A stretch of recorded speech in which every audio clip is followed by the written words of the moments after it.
Hey guys, I thought I'd just put a little video together just to show you how the generator switch works. In my case, I've got a power station.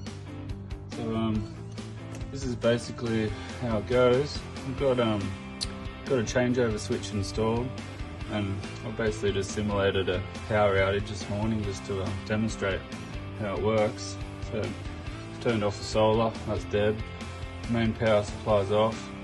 And I've flicked it over to generator mode, and I've got all the circuits on. I just turn the hot water off just because it will draw quite a bit when it kicks in.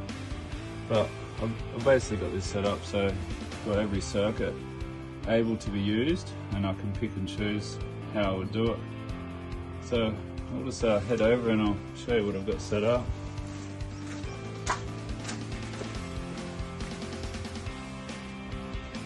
That's the van that I run off grid with the power station as well. I've just got these two panels set up this morning just for demonstration. They're two 510 watt Jinko panels, wired in series. I've just run a lead just inside this morning, which I had set up a bit neater when Cyclone Alfred was on approach, but we never lost any power, so I couldn't use it. So inside, basically just got everything running as normal. Got the washing machine actually going. This is all currently running off the battery. Fridge, two fridges are on. The little girl's up there watching TV at the moment actually. Just chilling, watching some telly with a power outage.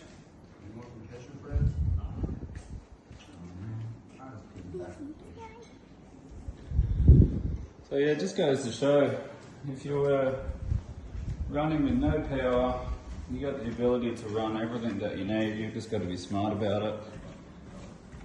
It's only pulling, in the fours, 450 watts, and the solar, you can see that's putting in, ramping up around the 800, 700. So that's essentially how I would set up for a power outage. So that lead that I've got, it's a 15 amp plug point. That's running just outside, out the window, again just for demonstration purposes, but I've got that wired in to just plug into that 15 amp socket, the plug point, and then that allows us to power up every circuit that I choose in the house. Here we've just got standard operations running. So it gives you the freedom just to be able to pick and choose what you want to run. So I've just kicked in the pump for the pool, and that's chipping away. So I think that probably pulls about 700 watts. I'll show you on the screen soon what it does, but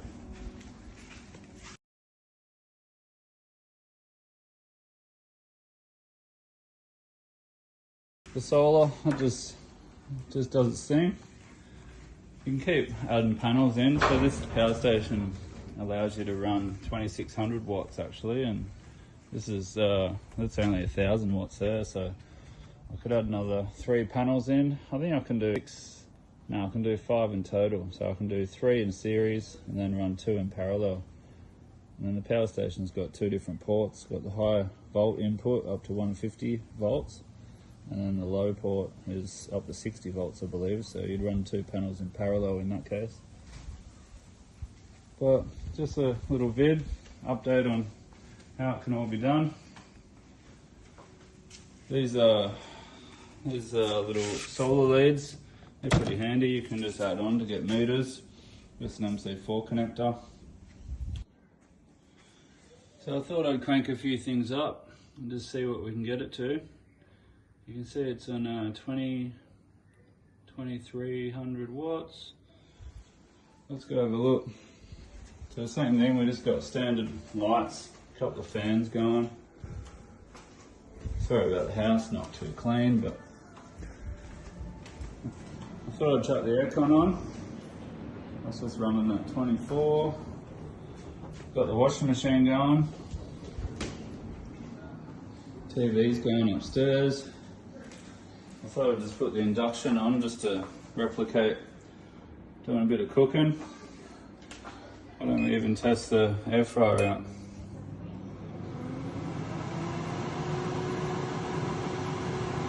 So that's probably taking it up to 3,500 at a guess, I reckon. Just goes to show, if you were running with no power, you got the ability to run everything that you need. You've just got to be smart about it. Your panels to what you think you're going to be drawing. So in this case, it shows we're putting 800 watts in, we're pulling 2700, and at the current rate it's showing that we're only going to last for 1.3 hours, but like I said, you can pick and choose what you want to turn off. Obviously the washing machine does the load, that goes off, the induction cooker goes off. I'll just show you what it does. Let's drop a few items out and see what the runtime comes to.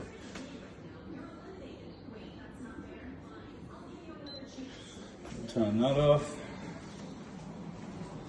We'll leave the aircon going, but let's turn the washing machine off.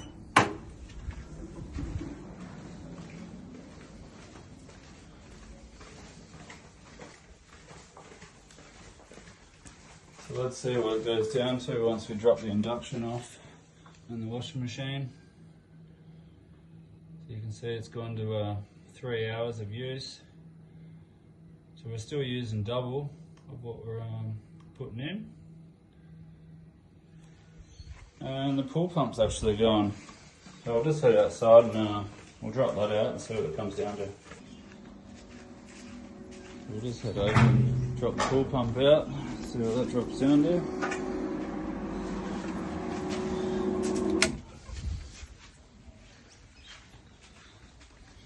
Sorry, a bit of a mission walking around here. I'll just chop it and I'll head back in.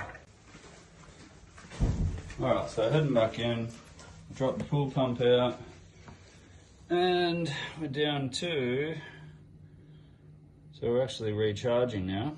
So we're putting more in, you can see over here, that's input, output. So we're sitting at 600 and we're up to 22 hours of use. Bouncing around a little bit. You can see you really have the ability to live a semi-normal life without power if you're smart and understand how you can use extra panels of solar. Even on a cloudy day, you can overcome the challenges, because if you put 2600 watts of solar out there and you're only getting 1,000 input, you're still doing alright, aren't you? So that's how you do it, guys. Any questions, hit me up. So these panels again, 2 510 watt Jinkos, wide in series. I can run 150 max volt input, and in this case, I think it's sitting around 90. So I can chuck another one in there, just solid duration. I'll just give you the last run through of this transfer switch. So that lead, same thing, I've just done it rough and ready for demo purposes, but this wires into a 15 amp plug point. This is the changeover switch. This is the main breaker that will cut out if I draw too much. And then these are all the household circuits that I've got on. I've just dropped the hot water out just so it didn't cut in when I was trying to max load it before, but that's as simple as it is, guys. Love it. So these two panels I've just got wired in series, which means you hook them up together, positive, negative, and then your two outside legs you hook into the solar cable, and that runs inside to the EcoFlow solar input cable, and I'll just show you what the back looks like. So solar input cable runs around to the back. So you can see the left hand one that's plugged into, see how that's the high volt. You've got 30 to 150 range. And then your low port, which I'm not using, that's 60 volts. So in my case, I could run 3 of those 510 watt panels in series on the left. And then on that right one, I would run 2 panels in parallel which means you join your two positives and negatives together. And what it does is series, it keeps the amps the same, but it multiplies the volts. And in parallel, it keeps the volts the same, but it multiplies the amps. So that's it, guys. Quick little run through. The EcoFlow. Such a cool little unit. Love it. For those running, watts that I've got there, that's pretty typical just for the normal running of the house. So we've got two fridges, the lights, the fans, the TV on, and I think that's about it. So you can see that's actually charging up. The input number's higher on the left with the solar, and the output on the right is the running watts. So yeah, if you want a system similar to this, hit me up with any questions. I'll be happy to help.